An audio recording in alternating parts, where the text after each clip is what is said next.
Merci, Monsieur le Président, chers collègues. Alors, comme ça avait été évoqué hier, je vais aller revenir sur ce financement du SDIS. Hier, lors du discours liminaire, et il y a été évoqué, je vais faire un peu l'historique. En décembre 2015, la première fois que je participais à une session budgétaire, donc un peu inexpérimentée, j'avais fait une demande, présenté une demande, un amendement pour une augmentation du budget du SDIS de 500 000 euros. Monsieur le Président, ce n'est pas vous qui avez dit que le SDIS ne saurait que faire de ces 500 000 euros. Ce n'est pas vous. C'était le président du SDIS de l'époque et je mets à votre disposition la vidéo retraçant l'ensemble de cette intervention. Le moment le plus difficile pour moi n'avait pas été cette considération un peu rapide.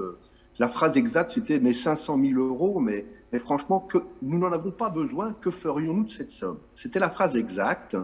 Donc ça, je l'ai à votre disposition. Mais dans ce discours de 2015, ce qui avait été pour moi le plus difficile, ça avait été qu'on avait considéré que je faisais avec cet acte de demander d'un financement supplémentaire un acte de démagogie. Il est hors de question de traiter le SDIS de manière démagogique. Et ces nécessités budgétaires, elle l'est au fil des expériences et ce que vous venez de décrire. L'augmentation du péril, du risque, l'augmentation globale de cette activité qui nécessite une prévoyance, une organisation. Et d'ailleurs, le SDIS se forme. On a fait des acquisitions de nouveaux engins pour la feu de forêt. Comme ça a été rappelé, une grosse partie des dépenses du SDIS, donc des dépenses en personnel, qui doit être formée également au feu de forêt. Tout ça, c'est un coût. Ce coût, il est à envisager et il est nécessaire de s'adapter en fonction de ces évolutions.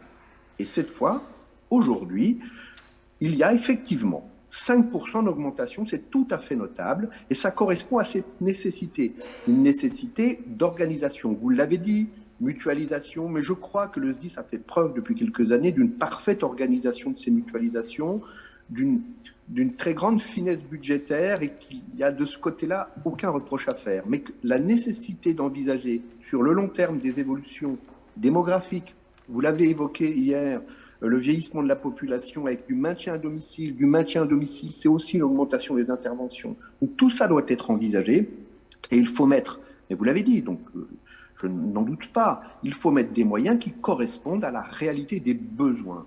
Et ça n'est pas un acte, et c'est pas un acte de démagogie, preuve en est, cette augmentation aujourd'hui correspond à une réalité de besoin, un accord entre le SDIS et le département. Et même si je pense qu'il y aura encore besoin d'à-coups importants et donc d'augmentation assez brutale pour correspondre aux besoins. Aujourd'hui, c'est notable cette augmentation de 5% avec un maintien du financement des EPCI au taux légal nous paraît une avancée notable et c'est pour cela qu'une fois n'est pas coutume, nous voterons favorablement sur ce rapport. Merci. Vous m'entendez ou pas là? Oui, on vous entend, ça y oui. est. Très bien.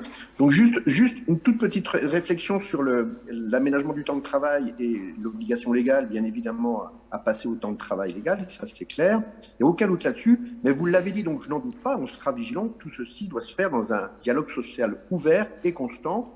Et dans de nombreux endroits que je connais un peu au niveau des SDIS, ça s'est fait avec une réussite certaine et dans un accord social.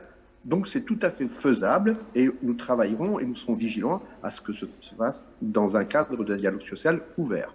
Merci.